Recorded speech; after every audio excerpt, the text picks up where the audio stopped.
পাক আফগান সীমান্তে নতুন করে তীব্র সংঘর্ষ কেন, আবারও রক্তাক্ত সংঘাত। চলতি বছর ২৫০০ পাক নিরাপত্তা কর্মী হত্যা কেন। গাজার পর এখন ফিলিস্তিনের পশ্চিম তীরে হামলা চালাচ্ছে বর্বর ইসরায়েলিরা, জ্বালিয়ে দিচ্ছে গ্রাম। যুদ্ধ কি এখনো শেষ হয়নি? বন্ধ হয়ে গেল জনপ্রিয় কম্পিউটার অপারেটিং সিস্টেম উইন্ডোজ 10। এখন কি করবেন ব্যবহারকারীরা? সমাধান কোথায়? আসসালামু আলাইকুম, দেখছিলেন Bangla vision world news headline. আবার নতুন করে তীব্র রক্তক্ষয়ী সংঘর্ষে জড়িয়ে পড়েছে পাকিস্তান ও আফগানিস্তান। নয়া সংঘর্ষে ২০ তালেবান যোদ্ধাকে হত্যার দাবি করেছে পাকিস্তান। নতুন করে আবারও কেন এই সংঘর্ষের শুরু হলো?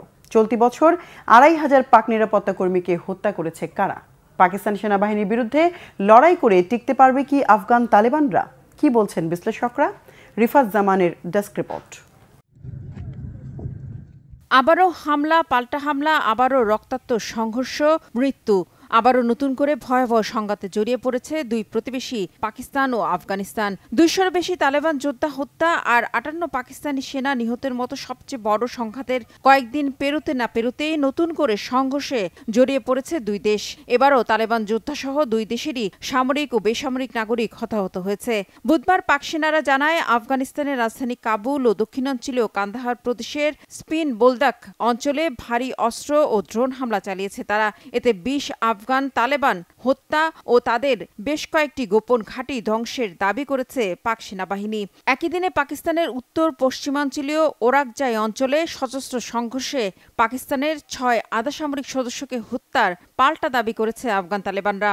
পরে বুধবার সন্ধ্যা নাগাদ দুই পক্ষ ৪৮ ঘণ্টার সাময়িক যুদ্ধবিরতিতে রাজি হয়। তবে এটি কতক্ষণ টিকে থাকবে তা নিয়ে প্রশ্ন থেকেই যায়, কারণ দুই দেশের সীমান্তে এমন সংঘাত এখন আর নতুন কিছু নয়। বিশেষ করে ২০১১ সালে তালেবানরা ক্ষমতা নেয়ার পর থেকেই এমন সংঘাত চলে আসছে। তাই প্রশ্ন উঠেছে, বারবার কেন সংঘর্ষে জড়িয়ে পড়েছে প্রতিবেশী দুই দেশ? এর মূল কারণ কি? কেন কাদের দমনে মরিয়া হয়ে উঠেছে পাকিস্তানের সেনাবাহিনী? আর চলতি বছরের প্রথম ৯ মাসে অর্থাৎ জানুয়ারি থেকে সেপ্টেম্বর পর্যন্ত ২৫০০-এরও বেশি পাকিস্তান নিরাপত্তা কর্মীকে কারা হত্যা করেছে? এর সাথে আফগানিস্তানের সম্পর্ক কোথায়? আফগান তালেবানরা কি পাকিস্তানের সাথে যুদ্ধে টিকতে পারবে? বিশ্লেষকরা বলছেন, আফগান তালেবানরা ভালো যোদ্ধা হলেও পাকিস্তানের মতো শক্তিশালী সেনাবাহিনীর সাথে যুদ্ধে কখনোই জয়ী হবে না। যেখানে চলতি বছর ভারতের বেশ কয়েকটি যুদ্ধবিমান ধ্বংস করে দিয়েছে পাকিস্তান, সেখানে তেমন কোনো যুদ্ধবিমান না থাকা তালেবানদের সমানে সমানে লড়াই অসম্ভব বলে মত বিশ্লেষকদের। প্রশ্ন আসে, তাহলে পাকিস্তানের ভেতরে হামলা চালাচ্ছে কারা, কেন? তাদের সাথে আফগান সরকারের সম্পর্কটাই বা কোথায়? সম্প্রতি ইসলামাবাদ ভিত্তিক think tank centre for research and security studies CRSS জানিয়েছে, চলতি বছরের প্রথম ৯ মাসে বিভিন্ন হামলা চালিয়ে পাকিস্তানে অন্তত ২৫০০ নিরাপত্তা কর্মীকে হত্যা করেছে তেহরিক ই তালিবান পাকিস্তান TTP এবং তাদের সমমনা বেশ কয়েকটি জঙ্গি গোষ্ঠী, যা গেল এক দশকের মধ্যে সর্বোচ্চ। যুক্তরাষ্ট্রভিত্তিক একটি গবেষণা সংস্থাও জানিয়েছে, গেল বছর বিভিন্ন সময়ে পাকিস্তানের ভেতরে সেনা অবস্থান লক্ষ্য করে অন্তত ৬০০ হামলা চালিয়েছে TTP। পাকিস্তানের অভিযোগ, মূলত পাকিস্তানের খাইবার পাখতুনখোয়া ভিত্তিক এই গোষ্ঠীটির সাথে আফগান তালেবানদের যোগাযোগ রয়েছে। তারা একই মতাদর্শের। আর এই TTP-কে পাকিস্তানের সার্বভৌমত্বের জন্য সবচেয়ে বড় চ্যালেঞ্জ হিসেবে দেখছেন বিশ্লেষকরা। কিন্তু এই সংগঠনটিকে কেন নিয়ন্ত্রণ করতে পারছে না পাক সরকার? কারা এই TTP? তারা কি চায়? মূলত ২০০৭ সালে বাইতুল্লাহ মেহসুদ এটি সংগঠিত করে। তবে নতুন করে TTP সক্রিয় হয়ে ওঠে আফগানিস্তানে তালেবানরা ক্ষমতায় আসার পর থেকে। আফগানিস্তানের মতো পাকিস্তানেও তারা ক্ষমতায় এসে ইসলামী রাষ্ট্র প্রতিষ্ঠা করার স্বপ্ন দেখছে। মূলত খাইবার পাখতুনখোয়া প্রদেশের দক্ষিণ ওয়াজিরিস্তানে একচ্ছত্র নিয়ন্ত্রণ TTP-র হাতে। বেলুচিস্তান প্রদেশের উত্তরাংশেও তাদের প্রভাব রয়েছে। আর এই অঞ্চলগুলো নিয়ে আলাদা সরকার ব্যবস্থা চায় পাকিস্তানের তালেবানরা। আর আফগানিস্তানের তালেবানরা ক্ষমতায় আসার পর তাদের সেই ইচ্ছে আরো বেড়েছে পাকিস্তানের ভেতরে হামলাও। তাদের ধরতে পাক সেনারা যখনই অভিযান চালায়, তখন তারা আফগানিস্তানের ভেতরে গিয়ে আশ্রয় নেয়। আর এই জন্যই TTP-কে মদদ দেওয়ার বারবারই অভিযোগ এনেছে আফগান সরকারের বিরুদ্ধে ইসলামাবাদ। শুধু তাই নয়, পাকিস্তানের সরকার ও সামরিক প্রশাসন বারবারই দাবি করে আসছে তেহরিক ই তালেবান বা TTP দলটি ভারতের সমর্থনপুষ্ট। সম্প্রতি আফগান পররাষ্ট্রমন্ত্রী আমির খান মুত্তাকির ভারত সফরের পর এই অভিযোগ আরও জোরালো হয়েছে। রিফাত জামান, বাংলা ভিশন নিউজ ডেস্ক। গাজায় যুদ্ধের আগুন এখনো পুরোপুরি থামার আগেই অধিকৃত পশ্চিম তীরে চলছে ইসরায়েলি দখলদারদের ভয়াবহ উত্থান।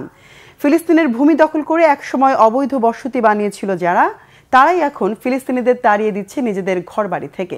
সেনাবাহিনীর পাহারায় দখলদাররা জ্বালিয়ে দিচ্ছে গ্রাম, কেটে ফেলছে স্থানীয়দের প্রধান আয়ের উৎস জলপাই গাছ। গাজায় যুদ্ধবিরতির আড়ালে রক্ত ঝরছে নাবলুস, হেব্রন আর রামাল্লায়। ফিলিস্তিনিদের জন্য যেন কোথাও আর নিরাপদ জায়গা নেই। হাফিজুল ইসলামের ডেস্ক রিপোর্টে বিস্তারিত। গাজা থেকে মাত্র ৩৩ কিলোমিটার দূরে অধিকৃত পশ্চিম তীর জুড়ে চলছে আরেক যুদ্ধ। সেনাবাহিনীর মদদে দখলদার ইসরায়েলিরা প্রতিদিন ফিলিস্তিনি গ্রামগুলোতে ঢুকছে, পুড়িয়ে দিচ্ছে তাদের ঘরবাড়ি, ফসলি জমি, ধ্বংস করছে স্থানীয়দের সহায় সম্বল, ফিলিস্তিনিদের বাধ্য করছে পালিয়ে যেতে। এসব ঘটনা বিচ্ছিন্ন কোনো সহিংসতা নয়, বরং ইসরায়েলের পক্ষ থেকে চালানো রাষ্ট্রীয় নির্মূল অভিযান। গাজায় তথাকথিত যুদ্ধবিরতি নিয়ে তৃপ্তির ঢেকুর তুলছেন মার্কিন প্রেসিডেন্ট ডোনাল্ড ট্রাম্প। মেরুদণ্ডহীন আরব নেতারা খুশি নিজেদের সাফল্যে, অথচ সুপরিকল্পিত ষড়যন্ত্রে ফিলিস্তিনিদের ভূখণ্ড কেড়ে নিয়ে তাদের জাতিগত অস্তিত্ব মুছে ফেলছে তেল আবিব। ইসরায়েলি দখলদারদের ভয়ঙ্কর এই উত্থানের ফলে পশ্চিম তীর কি হয়ে উঠবে আরেক গাজা? দখলকৃত পশ্চিম তীরে অবৈধ ইসরায়েলি সেটলারদের সহিংসতা নতুন কিছু নয়। গাজায় পুরোদস্তুর আগ্রাসন শুরুর পর থেকে এসব অত্যাচার পরিণত হয়েছে ভয়াবহ নিয়মে। জাতিসংঘের মানবিক সহায়তা কার্যালয়ের তথ্য বলছে, ২০২৩ সালের অক্টোবর থেকে পশ্চিম তীরে প্রায় ৩,০০০ হামলা চালিয়েছে ইসরায়েলি দখলদাররা। ২০২২ সালে ৮৫২টি, ২০২৩ সালে ১২৯১টি এবং ২০২৪ সালে হামলার পরিমাণ বেড়ে দাঁড়িয়েছে ১৪৪৯টিতে। চলতি বছরের প্রথম ৮ মাসে হামলার সংখ্যা ছাড়িয়েছে হাজারের ঘর। রেকর্ড অনুসারে ২০২৫ সাল হচ্ছে পশ্চিম তীরের সবচেয়ে রক্তাক্ত বছর। পশ্চিম তীর ও পূর্ব জেরুজালেমে ২৫০টির বেশি অবৈধ বসতি এবং আউটপোস্টে বর্তমানে বসবাস করে প্রায় ৭ লাখ ইসরায়েলি। এসব বসতি তৈরি হয়েছে ১৯৬৭ সালে দখল করা ফিলিস্তিনি জমিতে। অবৈধ বসতিগুলো থেকে বেরিয়ে এসে দখলদাররা নিয়মিত হামলা চালায় কাছাকাছি অবস্থিত ফিলিস্তিনি গ্রাম ও শহরে। সবচেয়ে বেশি সহিংসতার ঘটনা ঘটেছে পশ্চিম তীরের এরিয়া সি অঞ্চলে, আর এখানকার সামরিক ও প্রশাসনিক নিয়ন্ত্রণ পুরোপুরি ইসরায়েলের হাতে। ২০২৪ সালের জানুয়ারি থেকে ২০২৫ সালের আগস্ট পর্যন্ত রামাল্লাহ ও আল বিরেহ প্রদেশে ৬৩৪টি, নাবলুসে ৫০১টি এবং হেব্রনে রেকর্ড হয়েছে ৪৬২টি হামলার ঘটনা। প্রতি বছর জলপাই কাটার মৌসুমে বৃদ্ধি পায় ইসরায়েলি দখলদারদের হামলা। সেপ্টেম্বর থেকে নভেম্বরের মধ্যে ফিলিস্তিনি কৃষকেরা জলপাই ফল সংগ্রহ করে থাকেন, আর জলপাই বিক্রি তাদের আয়ের মূল উৎস। ফসলি মৌসুমে কৃষকদের উপর হামলা, জমি জোরদখল, ফলজ গাছ কেটে ফেলার পরিকল্পিত ধ্বংসযজ্ঞ কেবল ভয় দেখানোর জন্য করা হয় না।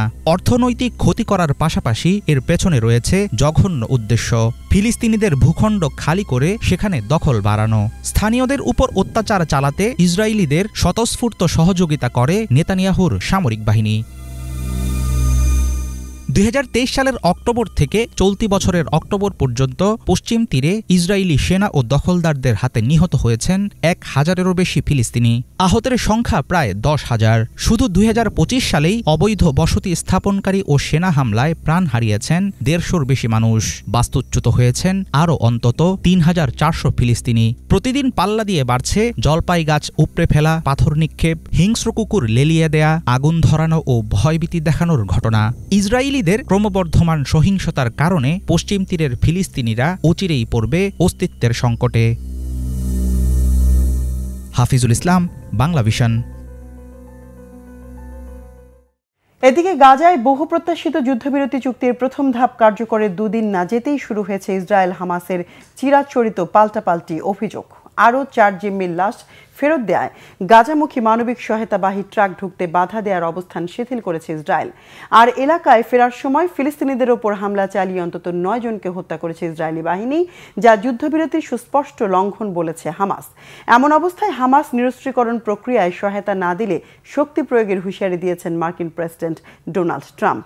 এমন টালমাটাল পরিস্থিতিতে দ্বিতীয় ধাপে যাবার আগেই কি মুখ থুবড়ে পড়বে যুদ্ধবিরতির চুক্তি? বিস্তারিত মেহরাব হোসাইন খানের ডেস্ক রিপোর্টে। আরও ৪ জন ইসরায়েলি জিম্মির লাশ রেড ক্রসের কাছে হস্তান্তরের পর গাজা সিটি থেকে নেওয়া হয় ইসরায়েলে। যেখানে সবশেষ 2023 সালের 7 অক্টোবর মুক্ত আলো বাতাসে শ্বাস নিয়েছিলেন কফিনবন্দি এই 4 জন। হামাসের দাবি, জিম্মিদের জীবিত ফেরার রাস্তা চিরতরে বন্ধ করেছে গাজায় ইসরায়েলের অব্যাহত গোলাবর্ষণ।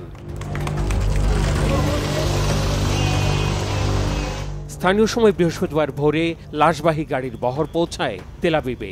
এরপর পরীক্ষার জন্য লাশগুলো নেওয়া হয় national centre for forensic medicine ভবনে। এ নিয়ে জিম্মিদের মধ্যে জীবিত 20 জনের সবাইকে এবং 28টি লাশের মধ্যে 15 অক্টোবর সকাল পর্যন্ত 8টি লাশ ফেরত দিল হামাস। দেখে শুনে বাধাহীন প্রক্রিয়া মনে হলেও এর পাশাপাশি চলমান নানা ঘটনা প্রবাহে যুদ্ধবিরতির ভবিষ্যৎ প্রশ্নের মুখে ফেলছে কারা?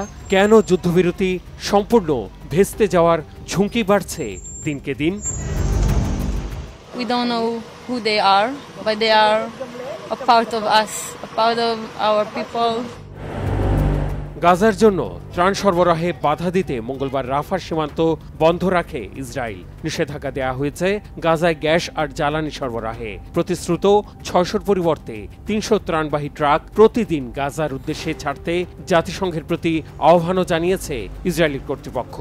যদিও আরও 4টি লাশ হাতে পাওয়ার পর রাফা সীমান্তের প্রতিবন্ধকতা ধরে রাখার অবস্থান থেকে সরার বার্তা দিয়ে এমন পরিস্থিতির জন্য সম্পূর্ণ দায় হামাসের উপর চাপিয়েছে ইসরায়েল। জিম্মি মুক্তির মন্থর গতির মাশুল দিতেই এমন ব্যবস্থা। ইসরায়েলি কর্তৃপক্ষ আমাদের জানিয়েছে যে তারা আশা করে যুদ্ধবিরতির শর্তাবলী আর নির্ধারিত চুক্তি মেনে চলা হবে। জিম্মিদের মৃতদেহ হস্তান্তর করা হবে। যুদ্ধবিরতির বাস্তবায়ন অব্যাহত থাকবে। লাশ হস্তান্তরে ধীরগতির কারণ ব্যাখ্যা করেছে হামাস। বলা হয়েছে, যুদ্ধবিধ্বস্ত গাজায় জিম্মিদের লাশের অবস্থান শনাক্ত করতে চরম ঝক্কি পোহাতে হচ্ছে। যুদ্ধবিরতির অগ্রগতির মধ্যে নতুন করে অন্তত 9 জন ফিলিস্তিনিকে হত্যা করেছে ইসরায়েলি বাহিনী। যুদ্ধবিরতির সুযোগে ঘরে ফেরার সময় গাজা সিটিতে ট্যাঙ্কের গোলায় 6 জন আর খান ইউনিসে 3 জন নিহত হয়েছেন। থামেনি পশ্চিম তীরে ঘরবাড়ি ধ্বংস করে ফিলিস্তিনিদের উচ্ছেদে দখলদার সেনা আর অবৈধ ইহুদি বসতি স্থাপনকারীদের কার্যক্রম। এই ঘটনা চুক্তির সুস্পষ্ট লঙ্ঘন আর যুদ্ধবিরতি ঝুঁকিতে ফেলার পাঁয়তারা বলছে হামাস। এদিকে যুদ্ধবিরতি চুক্তির দ্বিতীয় ধাপ নিরস্ত্রীকরণ প্রক্রিয়ায় অবিলম্বে সাড়া দেওয়ার জন্য হামাসকে সতর্ক করেছেন মার্কিন প্রেসিডেন্ট ডোনাল্ড ট্রাম্প। হুঁশিয়ারি দিয়ে বলেছেন, স্বেচ্ছায় অস্ত্র না ছাড়লে শক্তি প্রয়োগ করে চুক্তির শর্ত মানতে বাধ্য করাবে যুক্তরাষ্ট্র। সদ্যমুক্ত জিম্মি আর তাদের স্বজনদের সাথে দেখা করতে হাসপাতালে গিয়েও একই হুঁশিয়ারি দিয়েছেন ইসরায়েলের প্রধানমন্ত্রী বেনিয়ামিন নেতানিয়াহু। দাবি করেছেন, জনগণের কাছে দেয়া প্রতিশ্রুতি রক্ষা করেছেন তিনি। মুক্ত করেছেন হামাসের হাতে জিম্মি ইসরায়েলিদের। Mehrab Hussain Khan, Bangla vision, news desk. মিশরের শার্ম আল শেখ শহরে সোমবার অনুষ্ঠিত সম্মেলনে অংশ নেন অন্তত 20টি দেশের সরকার প্রধান। মূলত যুদ্ধবিরতি, গাজার সংস্কার পরিকল্পনা ও যুদ্ধ পরবর্তী কূটনীতি ছিল এই সম্মেলনের আলোচ্য বিষয়। তবে জড়ো হওয়া বিশ্ব নেতাদের সামনে পাকিস্তানের প্রধানমন্ত্রীর মুখে ছিল কেবলই ডোনাল্ড ট্রাম্পের জন্য প্রশংসাবাণী। বিষয়টিকে চাটুকারিতা হিসেবে আখ্যা দিচ্ছেন খোদ পাকিস্তানেরই সংবাদ মাধ্যম। যদিও বিশ্ব কূটনীতির মঞ্চে এই অতিরঞ্জিত প্রশংসাকেই অনেকেই দেখছেন নতুন এক কৌশল হিসেবে। বিস্তারিত মীর ফজল রাব্বির ডেস্ক রিপোর্টে। I would like to nominate this great president for Nobel Peace Prize. মার্কিন প্রেসিডেন্ট ডোনাল্ড ট্রাম্পকে প্রশংসায় ভাসাচ্ছেন পাকিস্তানের প্রধানমন্ত্রী শাহবাজ শরীফ। আত্মতৃপ্তি নিয়ে সব কথা শুনে যাচ্ছেন ট্রাম্প। আর এমন কাণ্ড দেখে অনেক নেতার হতবাক চেহারায় প্রকাশ পাচ্ছে অবিশ্বাস। Achieving peace in Gaza is saving millions of lives in the Middle East.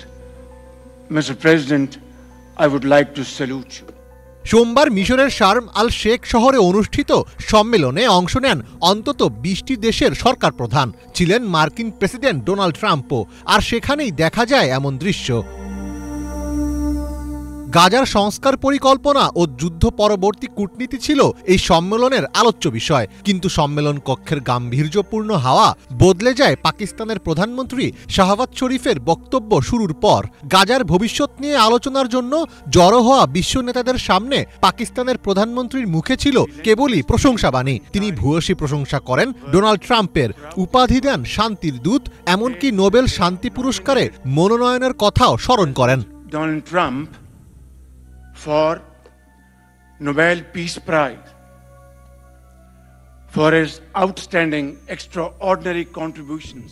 এই ঘটনাকে স্পষ্ট চাটুকারিতা হিসেবে আখ্যা দিচ্ছে খোদ পাকিস্তানেরই গণমাধ্যম। 14 অক্টোবর সংবাদ মাধ্যম ডনের প্রকাশিত এক নিবন্ধে বলা হয়, কূটনীতির প্রচলিত মানদণ্ডে শাহবাজ শরীফের মন্তব্যগুলো ছিল একেবারেই অযৌক্তিক। তবে বাস্তবতা হলো এসব অযৌক্তিক প্রশংসাবাণী একটু বেশি পছন্দ করেন ট্রাম্প।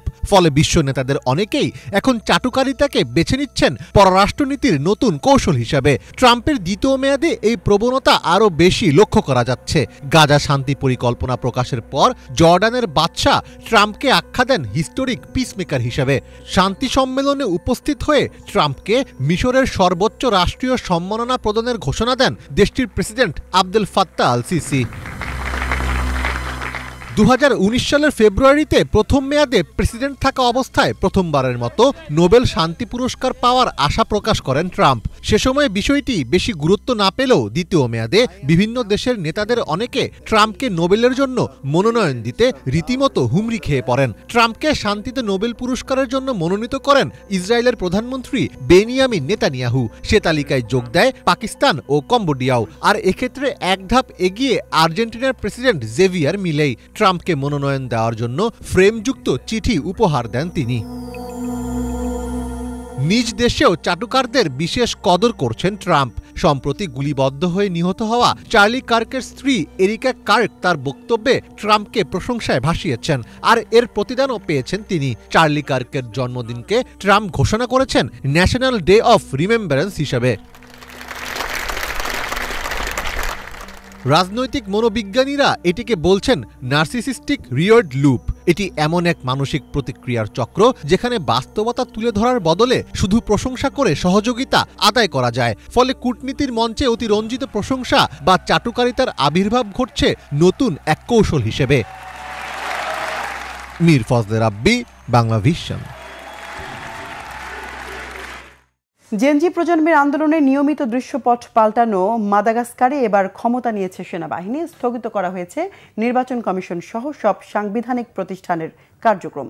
রাজধানী আন্তানানারিভোয় প্রেসিডেন্টের কার্যালয়ের বাইরে কর্নেল রান্দ্রি আনিরিনা জানিয়েছেন, নির্বাচনের জন্য অন্তর্বর্তী সরকার গঠন করতে ক্ষমতা দখল করা হলো।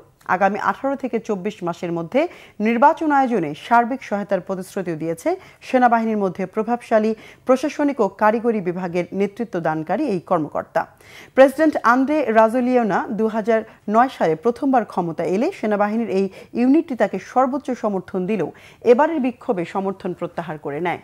আন্দোলনের জেরে গত রবিবার প্রেসিডেন্ট রাজোলিনা সামরিক বিমানে দেশ ছেড়ে পালান। পরদিন সামাজিক মাধ্যমে ভিডিও বার্তা দিয়ে জানান নিরাপদে আছেন আর অভিশংসনের রাস্তা বন্ধ করতে ভেঙে দেন পার্লামেন্ট। বিদ্যুৎ ও পানি সংকটের কারণে গত মাসের শেষে সরকার বিরোধী আন্দোলনে নামে জেনজি প্রজন্ম। এই পর্যন্ত 3 দফায় প্রেসিডেন্ট নির্বাচিত হয়েছেন সাবেক ডিজে আর ব্যবসায়ী উদ্যোক্তা রাজোলিনা। অবশেষে বন্ধ হয়ে গেল জনপ্রিয় computer operating system Windows 10। Microsoft জানায় চলতি বছরের 14 অক্টোবরের পর থেকে এইওএস এর জন্য আর কোনো আপডেট দিবে না কোম্পানিটি। এখন গ্রাহকদের অনেকটা বাধ্যতামূলকভাবে উইন্ডোজ 11-এ আপগ্রেড করে নিতে হবে, কিন্তু এর জন্য প্রয়োজন শক্তিশালী হার্ডওয়্যার। এমন অবস্থায় বিশ্বজুড়ে দেখা গেছে মিশ্র প্রতিক্রিয়া। অনেকেই ভাবছেন হয়তো তাদের বর্তমান কম্পিউটারটি আর কাজ করবে না। আসলেই কি তাই? ডেস্ক রিপোর্টে জানাচ্ছেন ইমরান মাহমুদ। বন্ধ হয়ে গেছে বিশ্বের অন্যতম জনপ্রিয় অপারেটিং সিস্টেম উইন্ডোজ 10। অফিসিয়াল ওয়েবসাইটে মাইক্রোসফট জানায় 14 অক্টোবর 2025 তারিখের পর থেকে উইন্ডোজের এই ভার্সনে আর কোনো সিকিউরিটি আপডেট, বাগ ফিক্স কিংবা টেকনিক্যাল সাপোর্ট দেবে না প্রতিষ্ঠানটি। এক যুগের কাছাকাছি সময় ধরে ব্যবহৃত এই অপারেটিং সিস্টেমটির আপডেট বন্ধের আনুষ্ঠানিক ঘোষণা প্রযুক্তি দুনিয়ায় এক যুগের সমাপ্তি বলে বিবেচিত হচ্ছে। পাশাপাশি সাধারণ ব্যবহারকারীদের মনে প্রশ্ন উঠেছে, এখনও যেসব কম্পিউটারে উইন্ডোজ 10 চলছে সেগুলোও কি বন্ধ হয়ে যাবে চিরতরে? বাজারে উইন্ডোজ 11 থাকলেও অনেক ব্যবহারকারী এতদিন পর্যন্ত উইন্ডোজ 10-এই থেকে গিয়েছিলেন, কারণ এটি স্টেবল, পরিচিত ও ইউজার ফ্রেন্ডলি। কিন্তু মাইক্রোসফটের সাপোর্ট বন্ধ হওয়ায় তারা বাধ্য হচ্ছে নতুন ভার্সনে যেতে। এখন প্রশ্ন আসতে পারে, উইন্ডোজ 10 বন্ধ হয়ে গেলে কি বর্তমান কম্পিউটার কাজ করা বন্ধ করবে? উত্তর হলো না। কম্পিউটার চালু থাকবে, তবে তা আর কোনো সিকিউরিটি আপডেট বা নতুন ফিচার পাবে না। অর্থাৎ সাইবার আক্রমণ, ভাইরাস বা ডেটা লিকের ঝুঁকি বহুগুণ বেড়ে যাবে। মাইক্রোসফট নিজেও জানিয়েছে 14 অক্টোবরের পর উইন্ডোজ 10-এ কোনো সিকিউরিটি ত্রুটি ধরা পড়লে তার দায় নেবে না কোম্পানিটি। 2015 সালের জুলাই মাসে বাজারে আসে উইন্ডোজ 10। এর আগের সংস্করণ উইন্ডোজ 7 ছিল সাধারণ ব্যবহারকারীর পছন্দের এবং উইন্ডোজ 8 ছিল টাচস্ক্রিন উপযোগী আধুনিক সংস্করণ। দুইয়ের মিশ্রণ হিসেবেই উইন্ডোজ 10 ডিজাইন করা হয়। মাইক্রোসফট সে সময় ঘোষণা দিয়েছিল উইন্ডোজ 10ই হবে শেষ অপারেটিং সিস্টেম। এরপর থেকে নিয়মিত আপডেটের মাধ্যমে এটিকেই উন্নত করা হবে।